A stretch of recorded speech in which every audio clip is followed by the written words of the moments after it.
While the Alani people continued their migration, they were surprised to encounter so many others doing the same. It seems that fear of the Huns drove many others to undertake the same perilous journey to escape the coming storm. However, to obtain new lands would mean dealing with the Romans. The Romans will not take kindly to others attempting to take the lands that have belonged to them for centuries. Respendial must tread carefully on his journey through their lands and wait for the opportunity to strike. In the east, instead of marching south, Atticus had other plans. A host of minor kingdoms reigned at the foot of the Kotais mountains, and should the kings be controlled, they would provide a barrier to any Huns that attempted to follow his people.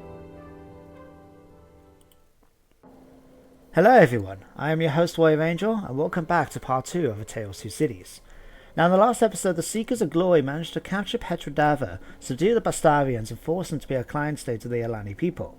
Unfortunately though, this means that I did take some casualties in the attack, forcing the Seekers of Glory to encamp outside the town of Petrodava during the harsh winter, and give them a chance to recruit new men, no doubt eager after that victory, hence the high replenishment rates, as well as to recruit some new units. I'm going for an extra unit of horsemen to try and have an even number of them, and I went for another unit of Steppe Levy just so I can ensure that I've got a nice strong front line to attack the enemy and hold them in place for the horsemen to do their job. Over on the east side of the Kotais mountains, the Wanderers are still waiting for their troops to replenish. As you can see, I've gone for a unit of mounted brigades and 2 units of horse archers. These are going to be an interesting unit for me to try and get used to, and it's a good mod for me to be able to do. Going over to the family tree section, I did see that Attaces is actually finally able to become a retainer for Respendial. This is going to be pretty good, as not only does he get more experience, but it means that eventually, if and when I decide to make him into a commander of his own horde, that he'll be a decent commander to be able to lead the men. Finally, now before I ended the turn, I just wanted to check out the diplomacy. I did notice that horde of Sibirs right next to the Wanderers, and I thought that Atticus may have sent off some messages to see if they would be interested in some sort of arrangement, but unfortunately they had no interest. With nothing else then for me to be able to do then, I decided just to go ahead and end the turn. At the start of the next turn now, Attaces has been accepted by his father to be a retainer in his platoon, which means now Attaces is going to start getting experience, and I can just imagine him fighting alongside his father and the Germanic nobles he leads. Sambida of the other nobles has also gained loyalty, though he hasn't done anything so far to actually warrant it, and I've also encountered the Illyirans. A quick look at the diplomacy screen has left them so they're so close to the Seekers of Glory that they actually can't be picked by just clicking on the map. I'm forced to try and have a look them up on the list below, but as you can see, they really don't like me. Slowly, very slowly improving. But they really don't like me, mainly down to a few things such as cultural differences and religious intolerance for anyone who isn't of the same faith. Annoying, but these single things happen. But going back to the map, I was very surprised to see this. Gabala is actually left unexposed. I don't know where the Arran army has disappeared off to, but they've left their home province exposed and within marching range of the Wanderers. So I decided to go ahead and declare war on them. I didn't see any need really for me to bring my ally in, and as you can see, Atticus leads his men down towards the town. Now the town itself has got a very small garrison, only 3 units. In fact, the balance bar is so much in my favour, I decided to just go ahead and auto resolve, and in fact went for a balanced one, protective one I should say, in order to minimise the casualties on my own men. As you see, Atticus does the job quite handily, stabbing the enemy captain through the leg before going into the body. It has left me now with an interesting choice about what to do regards the Arrans. I was tempted, first of all, to go ahead and actually sack them, but I decided this time around to actually do the same thing as I did with the Bastarians and subjugate them. Hopefully that will allow me to eventually use them as a target, as a partner for me to trade with in the future, and it's always handy to have that little bit of extra money and the extra bits and pieces from having a tributary state. Unfortunately though, the move towards Gabala has left Atticus unable to be able to encamp his men, so I'm forced to just leave him for the moment. I did have a look to see if there was anything I can do, maybe try and levy some troops from my tributary. Unfortunately I haven't got any good troops really, apart from some Persian spearmen, but my troops are quite comparable and they're a bit cheaper as well. But the sudden influx of money has given me the ability to actually recruit a spy down for one of the Wanderers to use. I did feel tempted to go towards Kofanos, as he is a criminal and has a more even rank of stats, but but I decided to go instead for Lexipoxus. The fact that this guy's got his trait, the Spy Master, sounds just like something I can imagine a spy and scout using, and increases his authority, so it's going to make him a bit better. So I decided to just go ahead and recruit him. Checking him out, he seems like he's a very healthy individual, in fact strong as an ox, as it says here. This increases his chances of wounding aggressors as well as from dying from natural causes, and quite interestingly, if I put him in with the army, he will actually increase Atticus's armor by 5%, which is pretty good to see. Speaking of Atticus, he's now gone up in rank as well, and it seems to have gained the Shield Biter trait. It seems you see it goes into a sort of blood rage when he attacks, which not only increases his zeal, but the charge bonus for his unit, as well as their melee attack, which is pretty good for a unit of Sarmatian horse archers. Cataphract horse archers, I should say. But on the other hand, though, it has meant he's going to have a bit less melee defense, so that's something to bear in mind. I also get to spend 1 point on a skill, and I wasn't sure whether to go for the Wolf skill or the Relentless Attacker before deciding on the Relentless Attacker. The Wolf skill would increase the charge bonus of all the infantry in my army. Fortunately, though, I don't have any infantry apart from the bowmen, so I decided not to do for it. I also was going to have access to an artist which would increase public order for him, but I decided instead he would have gone for the company of a swineherd, which actually increased the morale for his unit, melee unit, rather than just give me a public order bonus for something that doesn't really apply. Heading back to the Seekers of Glory, the Roxolanians have found themselves outside Petrodava, and so I don't have to compete with them for resources instead of just attacking. I decided instead to send them over to the next region of Apulum, whereas quite surprisingly the Bastarians have actually managed to colonize the town. It seems their general, the only unit of that army, was willing to be able to do the job. It does give me a chance to replenish his forces still, and more hopefully be able to eventually get the money and growth to be able to build up a cartwheeler, which will allow me to get onagers for the army and take out the big, rich Roman towns fairly easily. Well, speaking of the Roman towns, the Ostrogoths are actually in the scene now. They're actually laying siege to one of the towns, and it seems like Illyria is sitting there by themselves, surrounded by a couple of little Western Roman towns, perfect targets for me. So I send up a Garros to go and check out the situation, but he's not able to tell me anything really until the start of the next turn. Finally then, at the end of the turn, there's not really much else I can do with these my armies and that. So I decided to go and check out the diplomacy one last time, just to see if there is anyone I can actually enter into non-aggression with. Kartli might be interested, but I've got plans for them later on. Lazica, unfortunately, there's not much I can do with them, simply because they are puppet states of the Eastern Romans. So, but Kartli would actually be a good person to have it on my side. Armenia isn't that good, although they are slowly improving. In fact, the number of people I can actually talk to isn't that much. So I imagine the Respendial has now sent off messages to the Sclavanians, who have actually accepted my offer of non-aggression pact. Unfortunately, though, the Gepids, as a tributary state of the Huns, wasn't really interested in getting non-aggression. And I think I even attempted at this point to try and speak to the Ostrogoths, as well as a few other ones. But unfortunately, no one else was willing to take on a non-aggression pact with the Alans. A shame, but at least I managed to make a couple in the meantime. At the start of the next turn, I get the event notifications that the local traditions has been developed, as well as encountering the Subians. But more interestingly, I noticed that in the corner of the screen, the Huns have actually arrived in Petrodava. This is no doubt some bad news for the Respendial, who, despite the fact that he would like to try and exact some revenge on them, his main concern at this moment in time is to try and get his people away from the Huns and from their lands as soon as possible. So I move him up north to try and put the mountains between them and the Huns. The Huns aren't at war with them, but for safe and sorry, you know. And so I moved him a bit north and decided to go and eventually encamp him. But first of all, I did notice that the Bastarians did only have their general in the Bear Sons, and somehow was able to recolonize Apulum, as well as be able to start building up the town after me sacking them. I decided to encamp the Seekers of Glory. This gives them a chance to try and continue replenishing their forces, and I also have to pick out a new technology. As you can see, local tradition has been done. I was tempted to go for labour service, but instead I decided to go eventually for militarized society. More importantly, it would give me cheaper upkeep costs for melee infantry units, which will really help our faction as a horde, as it means cheaper upkeep, and it means you can actually try and get some more units in the army without having to rely on trying to build up the other ones and wait for your growth to go. Agaros decides to go and explore the nearby Western Roman towns. Unfortunately, though, they don't seem to have that much money.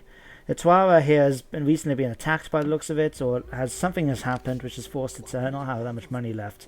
And so Garros continues moving over towards Savaria, where they do seem to have an army in place there. But again, they must have been recently attacked or maybe recaptured, as there's not really much there. Then they do have the garrison survivors, but we'll have to try and deal with them as and when we can. Fortunately, though, Garros can't move any further for this turn, so we're just forced to head over now to the east to see what's going on with the Wanderers and Atticus in particular. Over in the east now, I was quite surprised to see that Arran have decided to head north and actually recolonize Samandar.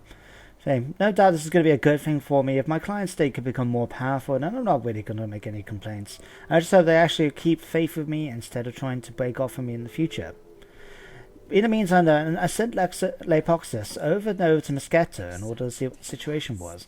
I was very surprised to see that Mosqueta is actually unoccupied as well. I don't know where the Kartli forces have gone, but it has left me in a good position for me to attack with the Wanderers.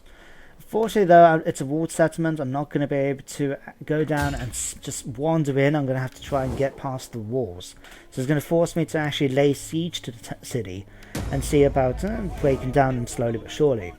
To try and make it a little bit quicker, I decided to, when Atticus actually got there with the Wanderers, build a battering ram. I figured that the ladders and the siege tower aren't going to be the best ones to build for a mainly cavalry-based army.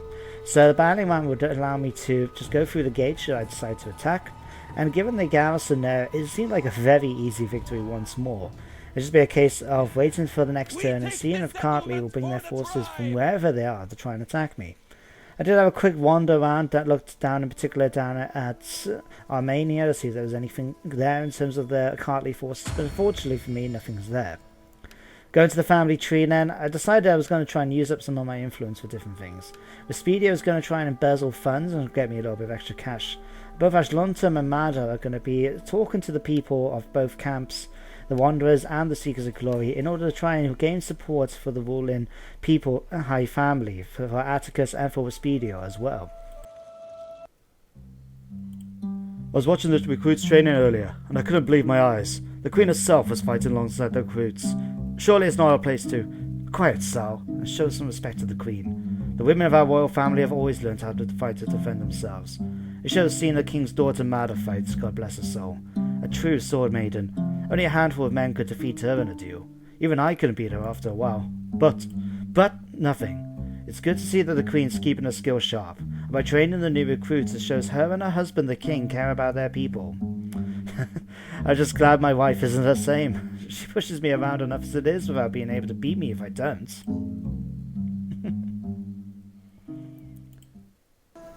After dealing with the family tree and ended my turn, it seems that Illyria have actually decided to declare war on me.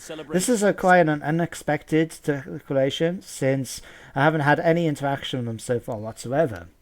Annoyingly though, I wanted to try and bring my allies in, but the only way I could bring one in is to bring them all in. And according to the chart here, it seems that both Arran and the Bastarians are not happy with me, so chances are if I called them in to help, they will refuse me and actually no longer be in my client states. So I decided instead just to... tributary states, I should say. So I decided instead just to call in no allies. The Illyirans is quite a small faction, only one town to their name, so I don't see any problems. I do get a mission issued in by the council elders that they want me to attack the Forgotten Ones, Kartli's main army on the other side of the Caucasus Mountains, which isn't going to be any problems, you'll see in a bit. Both Ashluntum and Marder have managed to build up my control a little bit better, and no doubt thanks to going around the camps and talking to the people and seeing what their problems are. I also get the news that I've encountered the Bendinians, but unfortunately I don't know how I encountered them, and they seem to be in the fog of war, so I still have no idea how that happened. Headed back down into the Wanderers, I decided I was going to go straight for the attack on Mosqueta. The Forgotten Ones on the other side of the Caucasus Mountains near Semandar, so it's going to be a pretty easy attack if I go after their capital right now.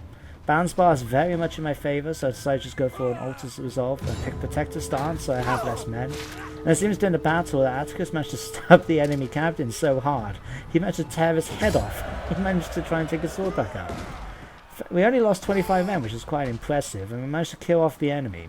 And after sacking it, I decided once more to actually go and subjugate the faction once to the client states of the Alani people.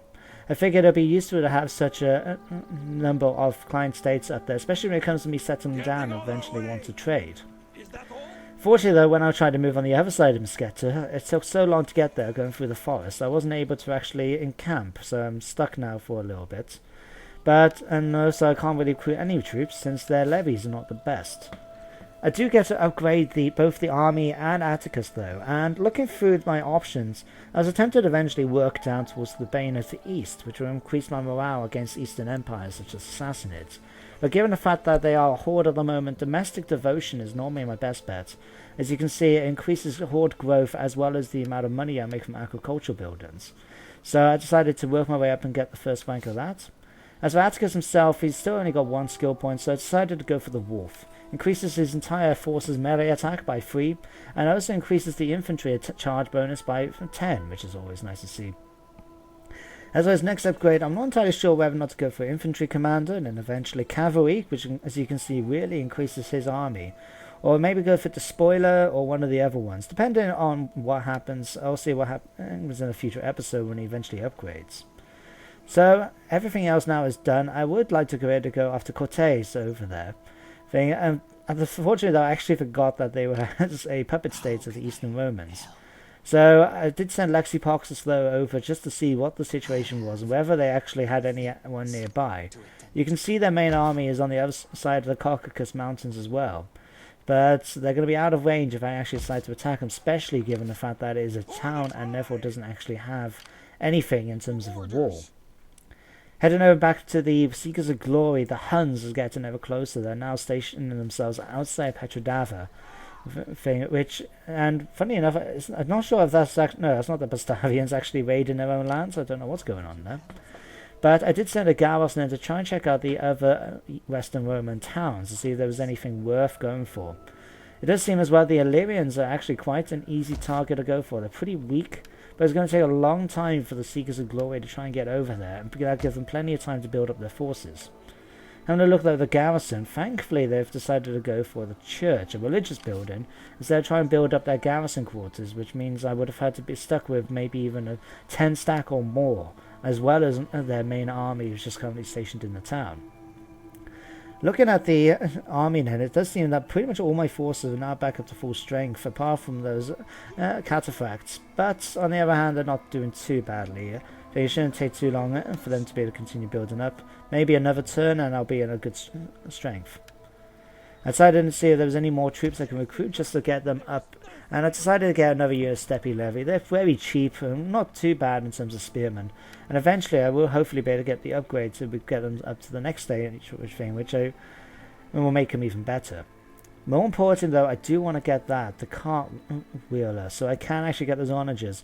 Unfortunately though, from the growth, it's still going to take another at least 2 turns or so before I can actually get them. Very annoying, but unfortunately this is what you have to do sometimes when you're playing as a horde. There wasn't anything else I could do then, so as you can see I just went ahead and ended the turn.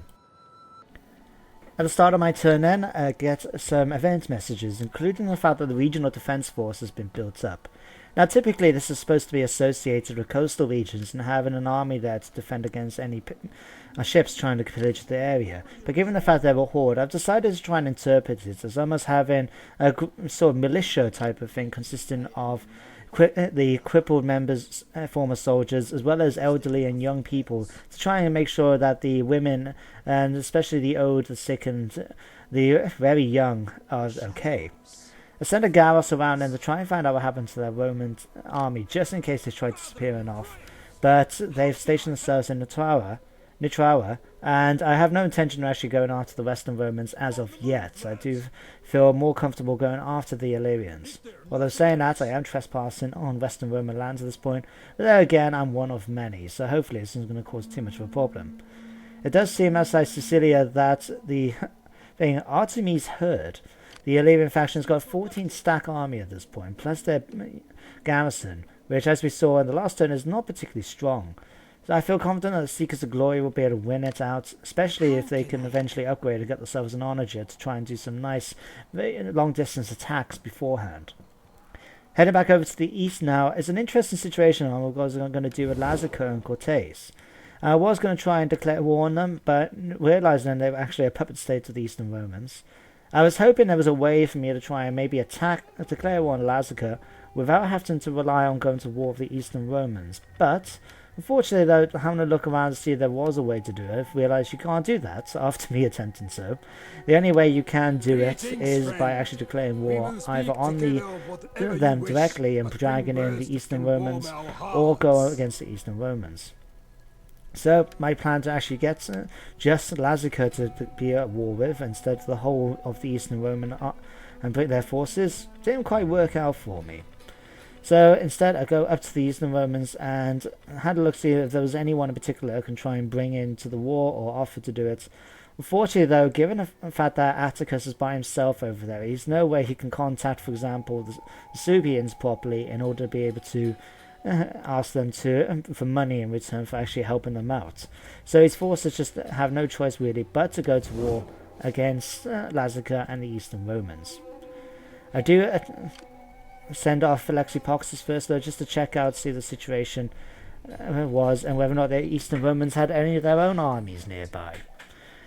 Fortunately though, it did seem that they had nothing, although they do have a town, Trampezus, a part of Cappadocia, over there, which does have a little bit of money. I was a little bit surprised, but it seems that no one's actually attacked it yet, so that's not too bad. It does have a bigger garrison though than I was hoping for, but on the other hand, that's due to the size of the town more than anything, so I'm not that concerned. It does seem though that I was hoping then maybe I should go past Lazica and eventually settle down instead of going after Kotais. So I decided just to move around, make sure my army is currently encamped to fend off against the winter cold, and before I actually can attack anything, I need more troops, and especially infantry, since all I've got mainly is just 2 units of archers still, and mainly then units of horsemen. I know the war dogs are technically infantry, but that's technically, isn't it? Heading back now to the family tree, I just wanted to see if there was anything I can actually do with my family. Unfortunately though, all their personal influence is pretty low. Between them, they do have enough that keeps the balance of dominion and control in check, enough that I have a respectable power still, but there's not really much I can do in order to try and get any extra money or anything. Finally then going on to the diplomacy screen, I did have a look to see if there was any way I can try and sort stuff out, or have a look to see if there's anything I can do, but there's not really that much at this point, so I decided just to cancel it and go ahead and end the turn once more.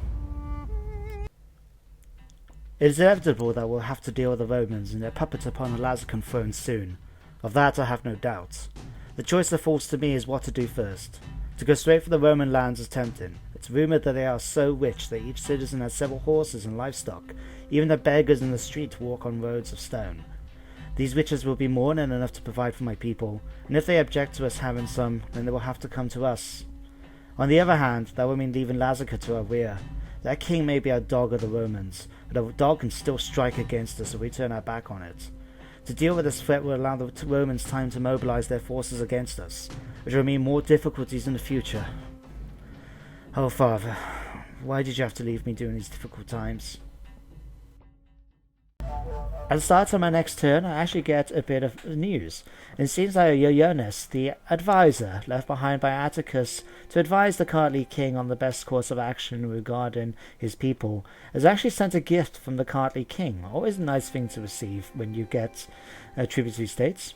I also get the news, it seems, in the event messenger that Kartli has actually declared war on Lazica and therefore the Eastern Romans.